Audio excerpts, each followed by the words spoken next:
Quand vous êtes au revenu de solidarité active aujourd'hui, vous touchez 500 € par mois. Le seuil de pauvreté, c'est 1 000 € par mois. Donc c'est-à-dire qu'en France, il y a des millions de gens à qui on verse de l'argent tous les mois, en sachant que cet argent, déjà en temps normal, ne leur permet absolument pas de vivre correctement. C'est les gens qui touchent l'allocation adulte handicapé, c'est les gens qui touchent le minimum vieillesse, c'est les gens qui touchent le revenu de solidarité active, et c'est même les gens qui touchent le salaire minimum. Et alors, est-ce que le plan de relance qui est annoncé prend en compte cette partie de la population? Eh bien non.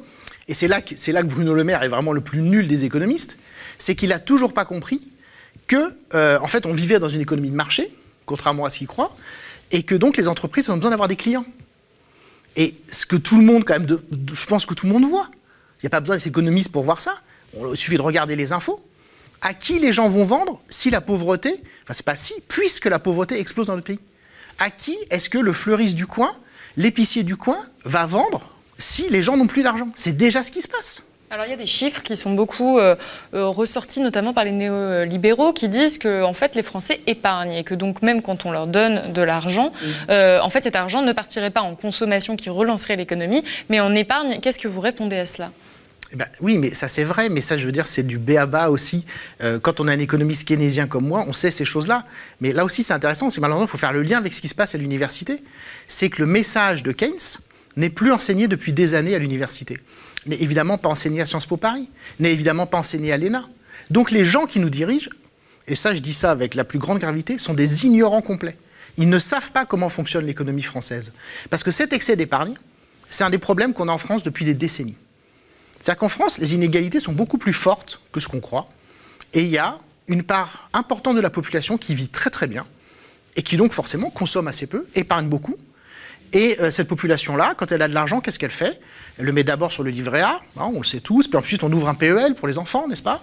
Et puis après on achète des logements avec en plus, grâce à l'État, qui vous permet de gagner beaucoup d'argent quand vous achetez un logement, que vous le mettez en location privée. Donc cette épargne à laquelle on fait régulièrement référence dans les médias, elle concerne en réalité les classes moyennes? En fait, elle concerne les classes supérieures qui pensent faire partie de la classe moyenne.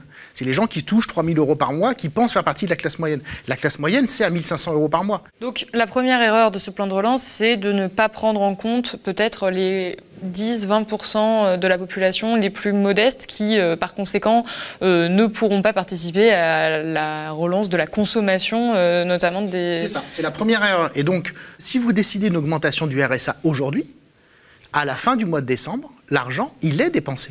Parce que vous n'avez rien à créer. Si vous voulez, quand vous êtes économiste, d'accord, quand vous avez le confinement au mois d'avril, ce qui se passe maintenant, vous le savez. Moi, je l'ai dit, comme d'autres. Je l'ai dit quand je suis passé à la télé, etc. Enfin, c'est évident. Quand vous êtes économiste, que vous comprenez un minimum, vous faites minimum votre métier, vous savez que les entreprises, si les entreprises, l'économie s'arrête pendant 2 mois, qu'il y a des dizaines de milliers d'entreprises qui sont en faillite. Alors, là, pour le coup, il y a eu réellement des mesures qui ont été mises en place de soutien immédiat aux entreprises, notamment avec le chômage partiel. Quand on compare par rapport aux autres pays, c'est vrai que les entreprises ont été beaucoup aidées. Mais si vous faites bien attention, le chômage partiel, ça n'aide pas les entreprises. Ça aide les salariés. C'est différent. Il y a une catégorie dont on a peu parlé pendant plusieurs mois, c'était les étudiants.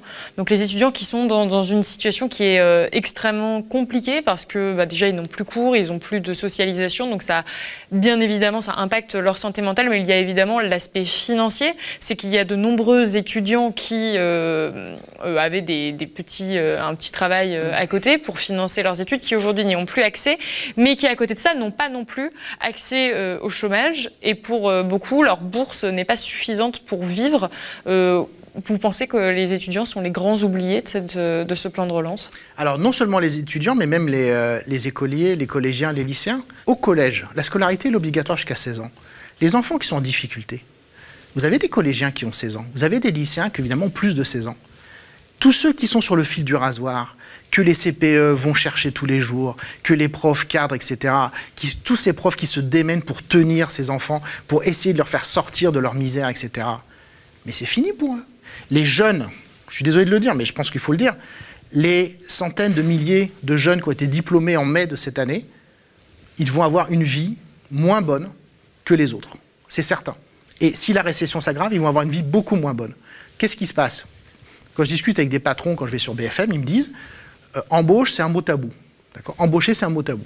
Lorsque les entreprises vont se remettre à embaucher dans 6 mois, 1 an, qui est-ce qu'elles vont prendre?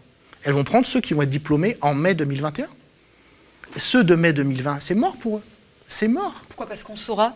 Parce que juste une boîte, elle a juste, de toute façon, vous le connaissez, voilà, vous êtes jeune, etc. Quand vous candidatez, on regarde le CV, et de toute façon, comme il y a déjà un chômage considérable chez les jeunes, déjà en temps normal, et que l'économie ne va pas rebondir pour les raisons que j'expliquais avant de l'étendue massive de la pauvreté, il n'y aura pas de rattrapage. Ce qui a été perdu, là, ne sera jamais rattrapé. Et d'ailleurs, c'est le cas dans toutes les crises. Il n'y a que les économistes fonctionnaires comme moi, qui sont à la fac, qui vous parlent d'une crise conjoncturelle avec cette idée qu'on revient à la normale. Mais à chaque fois qu'il y a une récession, les boîtes qui font faillite, elles ne reviennent pas. Les gens qui perdent leur boulot, tout le monde le sait, ils peuvent retrouver un travail après, mais en moyenne, il est moins bien. Ils mettent du temps à le retrouver.